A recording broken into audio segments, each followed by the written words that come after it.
pelajar UM, kampus Kuantan. Di sini saya ingin menempuh doktor berkaitan dengan untuk menyiapkan satu tugasan saya dalam subjek SCCA 2043 komunikasi antarabudaya. Okay, tak melengahkan masa, saya mohon izin doktor untuk berbual dan berkongsi apa perbezaan budaya Malaysia dan budaya doktor. Sebab itu mohon izin doktor perkenalkan diri apa semua kerja kat mana sebelum ni, apa pengenalan diri doktor.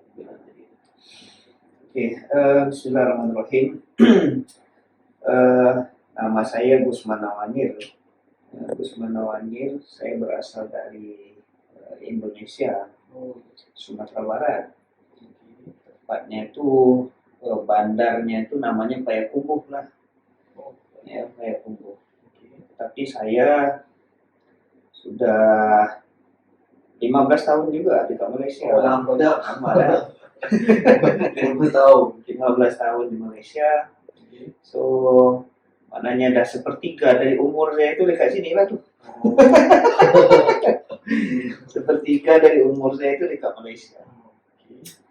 So, kalau kita compare kan, budaya Indonesia dengan Malaysia itu sebenarnya tidak terlalu berbeza sangatlah. Apalagi kalau daerah saya orang Melayu juga. Saya suku Melayu juga, ya. Jadi tidak ada perbezaan yang signifikan lah ya antara budaya daerah saya dengan Malaysia, Semenanjung ataupun mungkin Sabah Sarawak mungkin tak berbeza sama. Ya. Sama lah. Jadi bahasa pun kita sama kan. Yang berbeza itu hanya accent saja yang berbeza. Accent, ya, cara pengucapannya, pronunciation-nya saja. Ya. Lepas itu ada beberapa patah perkataan yang berbeza lah. Ya. Berbeza tuh kalau di Indonesia tuh berbeda. Nah, jadi adalah beberapa patah perkataan yang memang tidak sama. Ada juga perkataan-perkataan yang mungkin berbeza makna. Ya, berbeza makna. Contohnya itu kalau sudu, kalau di Indonesia kami menyebutnya sendok. Sendok itu adalah sudu, gitu kan? Lepas itu adalah beberapa lah, ya. Adalah beberapa yang mungkin berbeza di antara Indonesia dengan Malaysia itu. Dari sisi budaya secara umum, kalau yang Sumatera Barat, Riau, Jambi itu tidak berbeza. Hampir tidak berbeza lah dengan Malaysia. Sehingga ketika saya sampai di Malaysia, saya tak susah sangat saya nak adapt. Saya nak adapt. Bahasa pun saya boleh sesuaikan dengan Malaysia. Boleh saya sesuaikan, walaupun masih ada lagi lah perbezaan ada lagi yang tak Malaysia sangat lah saya, walaupun saya dah 15 tahun, tetapi masih lagi tak Malaysia sangat lah kan. Tetapi itu tak banyak berbeza lah. Jadi mudah bagi saya untuk adapt. Mungkin berbeza nanti dengan orang yang datang dari daerah lain, contohnya dari Jawa. Dari Jawa datang ke Malaysia, nah itu aksennya itu memang berbeza lah, pengucapannya itu berbeza lah, ya, orang Jawa dengan orang Sumatera datang ke Malaysia. Jadi ada kawan saya tuh, ya, dah puluhan tahun dah dekat Malaysia, tapi bahasanya itu terdengar lagi lah tuh Jawanya tuh, memang Jawa sangat lah. Jawa tuh dah puluhan tahun dekat Malaysia lah, tapi masih lagi dia punya aksen tuh masih lagi aksen Jawa, pengucapannya tuh masih Jawa, tak tinggal lah kan? Tak tinggal, walaupun dah puluhan tahun lah dekat sini. dah dapat IC biru, ada yang dapat IC biru, ada yang dapat IC merah kan, ini kan. Tapi pengucapannya itu tak tinggal pengucapan Jawanya itu. Itu Kalau dari segi mata wang ke ekonomi, sosial, agama, apa beza antara Malaysia dengan Indonesia? Kita boleh kupaskan. kalau dari sisi ekonomi lah, ekonomi mungkin secara ekonomi nampak bagi saya ekonomi Malaysia itu lebih baik dibandingkan ekonomi Indonesia, ya. Dalam banyak perkara lah, ya, dalam banyak hal. Kalau ya faktanya itu, kalau kita tengok faktanya itu mungkin sebab Malaysia tak ramai sangat.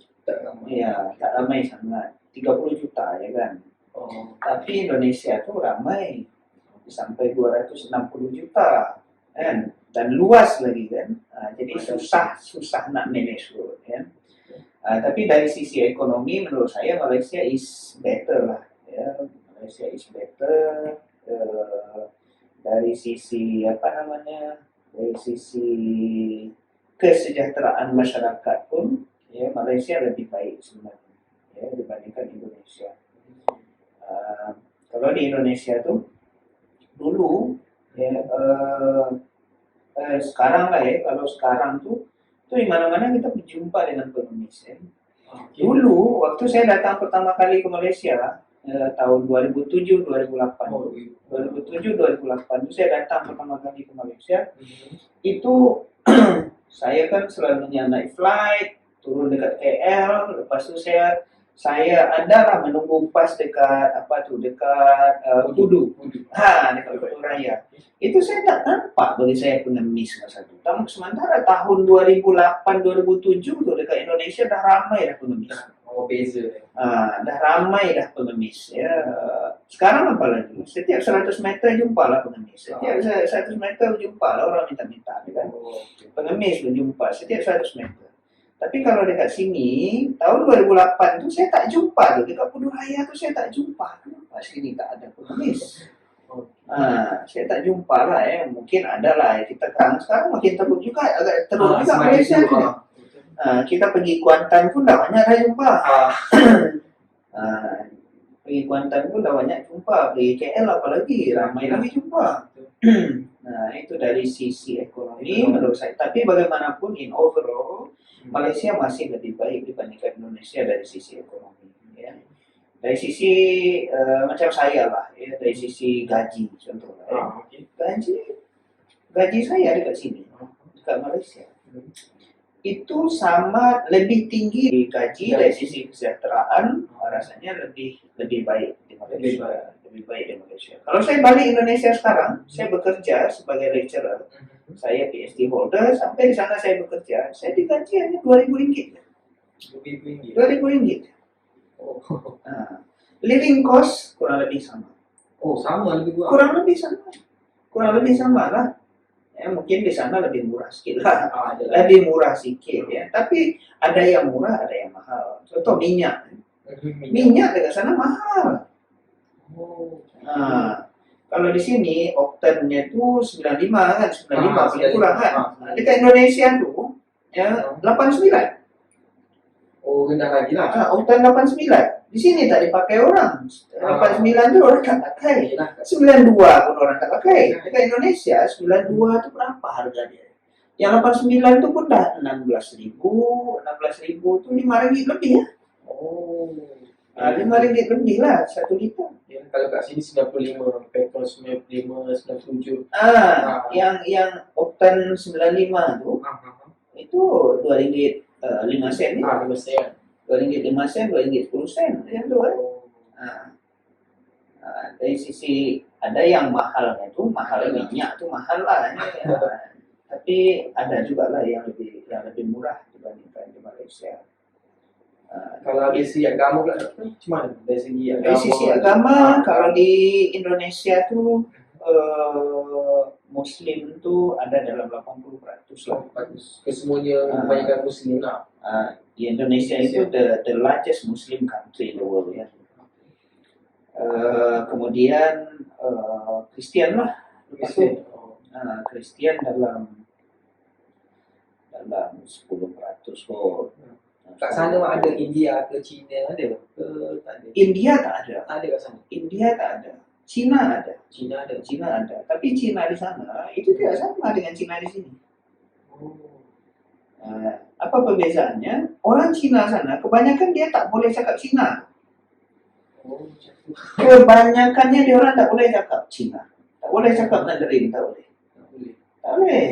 Jadi dia orang tu jangan cakap bahasa Indonesia. Bahasa Indonesia. Dia bahasa Indonesia itu tak sama dengan orang Cina sini berbahasa Melayu. Bahasa Melayu.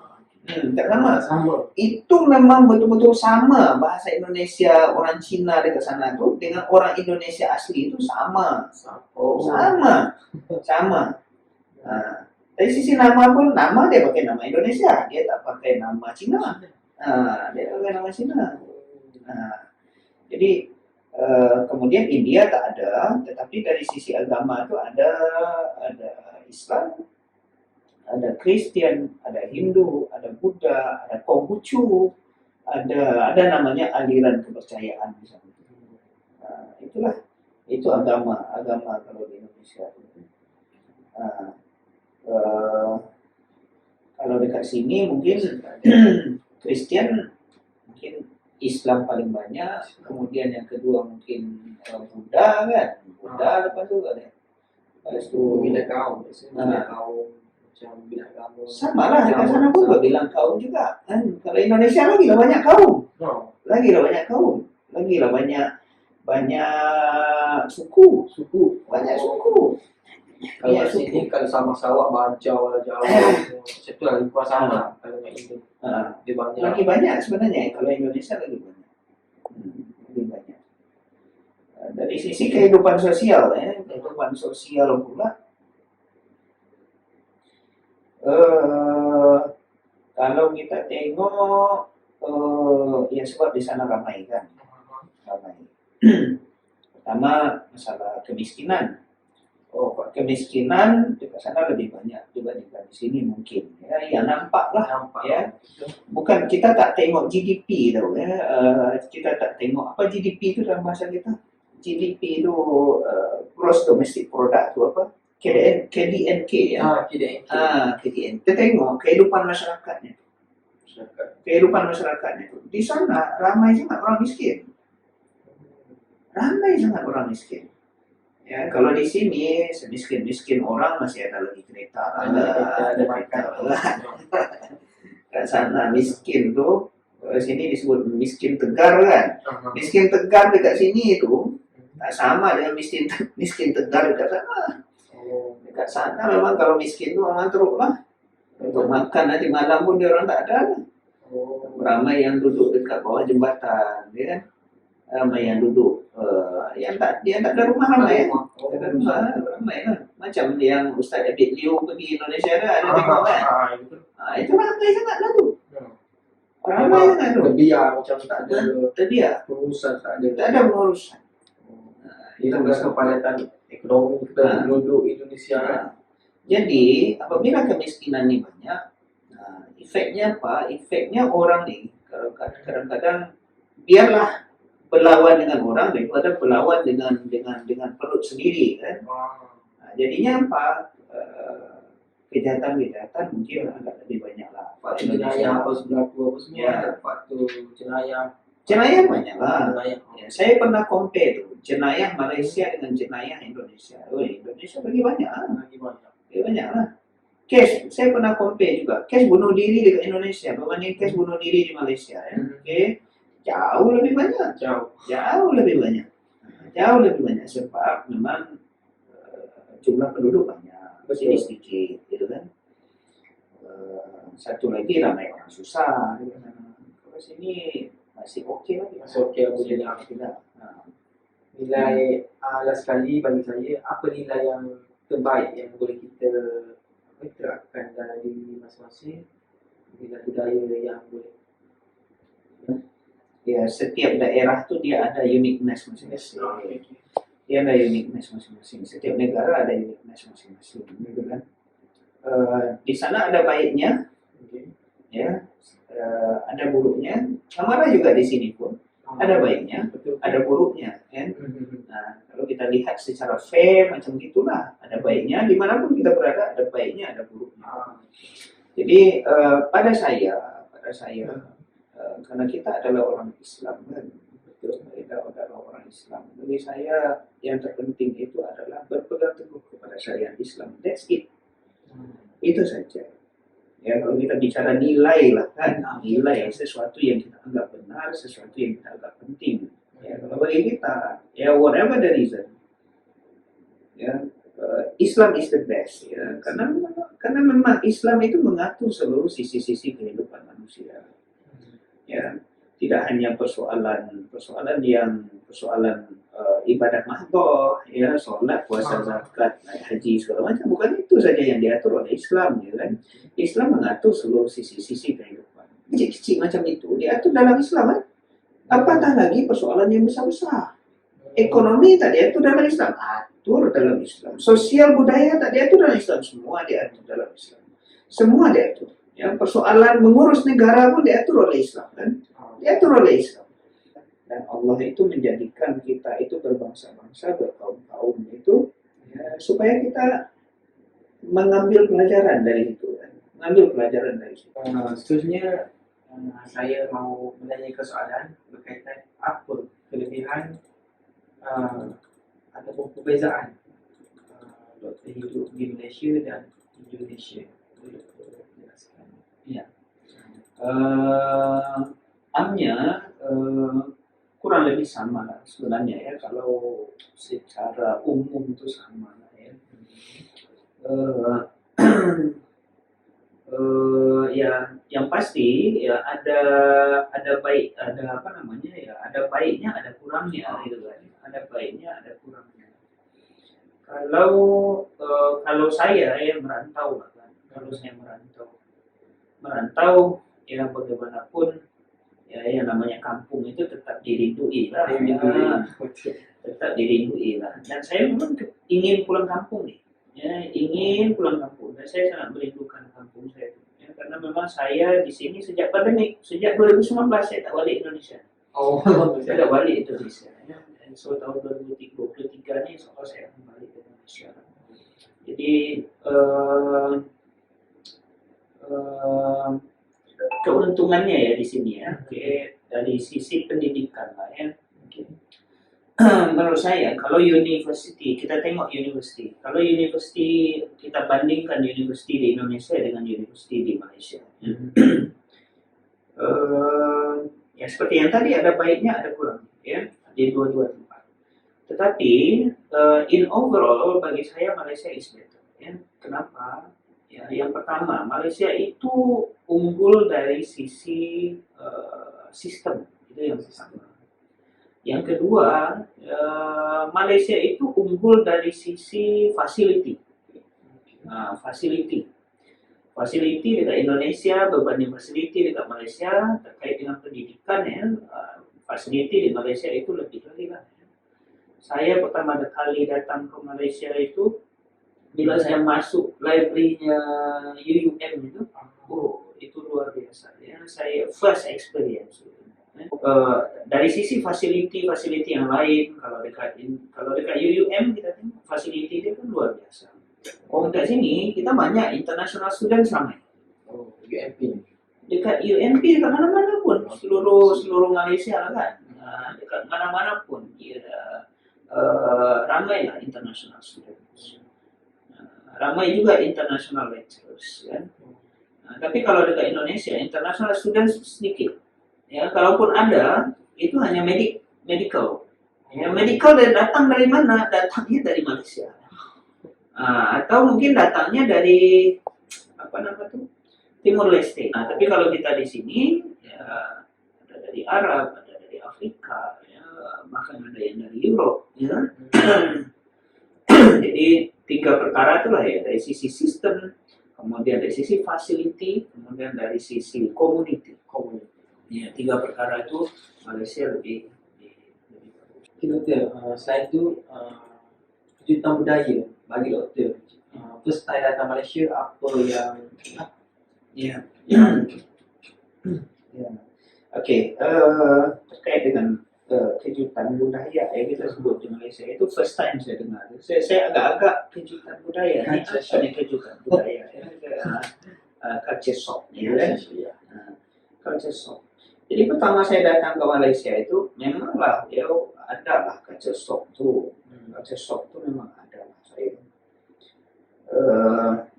Ya, karena ya, saya first time tuh datang ke Malaysia tuh tahun 2008 tuh. Saya pertama kali saya datang sini. Saya tak kenal dengan siapapun. Ya, saya tak kenal dengan siapapun dekat Malaysia nih. Tak kenal dengan siapapun. Kawan dekat Indonesia pun saya tak kenal. Yang belajar dekat Malaysia, ya orang Indonesia yang belajar dekat Malaysia, saya tak kenal dengan siapapun. Tak kenal saya tak tahu. Ya. So, ya saya hanya dengan keberanian saya lah untuk datang ke Malaysia. Dan pada waktu itu tahun 2008 tuh, saya sudah tidak bekerja selama 6 bulan. Ya, saya tak bekerja selama 6 bulan, ekonomi saya itu agak berat. Tetapi bila sampai di Malaysia, ya adalah shock culture tu. Shock culture tu sampai saya tak nak makan, gitu kan? Makan tak sedap, gitu kan? Saya masih ingat masa tu saya singgah ke cafe UM tu. Yang saya makan ikan lepas tu nasi sikit. Ikan apa tu? Ikan goreng tu. Ikan goreng saya tak ambil yang lain-lain lah. Ikan goreng tu je. Rasa macam tak lalu makan. Kan? Macam itulah shock culture saya dulu. Ya. Lepas tu kita ada perbezaan bahasa lah kan, perbezaan bahasa. So ada perbezaan bahasa. Bahasa tu dari sisi actionnya lah kan. Tetapi ya waktu saya datang ke Malaysia itu sampai di Malaysia itu, nah itulah senario Allah. Allah memudahkan segala urusan. Allah memudahkan segala urusan saya. Di dalam UUM itu kan ada hotel University Inn kan. Lepas tu dekat dengan masjid. Saya masjid, sholat asar pada waktu itu. Lepas tu datang dia satu orang, masbuk. Jadi masbuk saya sholat, masbuk. Dan waktu itu saya menangis waktu sholat. Ya, begitulah shock culture saya tuh. Saya menangis waktu sholat tuh, ya Allah mudahkan. Meminta betul-betul waktu sholat tuh. Jadi selepas sholat tuh, makmum saya tuh, masbuk saya tuh bertanya ke saya, ada apa sih? Ada yang boleh saya bantu? Ternyata dia adalah orang Indonesia. Orang Indonesia juga. Student degree. Apa yang boleh saya bantu? Dialah yang tolong saya soal itu. Dia tunjukkan ini, dia tunjukkan macam mana nak tukar duit segala macam. Dia tunjukkan semua. Dia tolonglah saya betul-betul. Dia tolong saya sampai saya nak pergi tukar duit pun ke Changlun waktu itu saya tak tahu nak naik apa, saya tak ada kenderaan. Ya dia tolonglah. Dia sewakan kenderaan untuk saya. Lepas tu saya nak bayar pun dia tak nak terima duit saya, gitu kan. Baik betul budak tu. Baik betul. Dan saya itu memang tak pernah saya lupakan kebaikan dia. Dialah yang memperkenalkan saya dengan orang Indonesia yang lain di sana. Dari situlah akhirnya saya dapat tempat, ya duduk dekat sana tu, dapat tempat. Lepas tu berkenalan lah dengan orang-orang Indonesia dekat sana, gitu kan. So dia orang tolong lah, ya, dia orang bantu lah. Itu yang sedikit membantu saya untuk keluar dari culture shock saya. Tapi memang biasa lah, culture shock itu biasa. Di awal-awal itu biasa, dia akan berkurang. Ya, sekarang tak ada langsung culture shock. Paling hanya dalam masa-masa ya paling lama itu mungkin dalam masa 6 bulan lah, kurang ada culture shock. 6 bulan. Kalau saya lah, ya, sebab kita orang Melayu juga, so culture shock itu mungkin agak pendek. Bagi orang-orang tertentu mungkin agak panjang.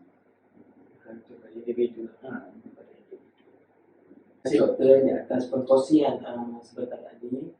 Dan untuk makluman doktor juga, rekaman ini hanyalah untuk keperluan akademik saja. Dan terima kasih. Ya, sama-sama. Waalaikumsalam warahmatullahi wabarakatuh.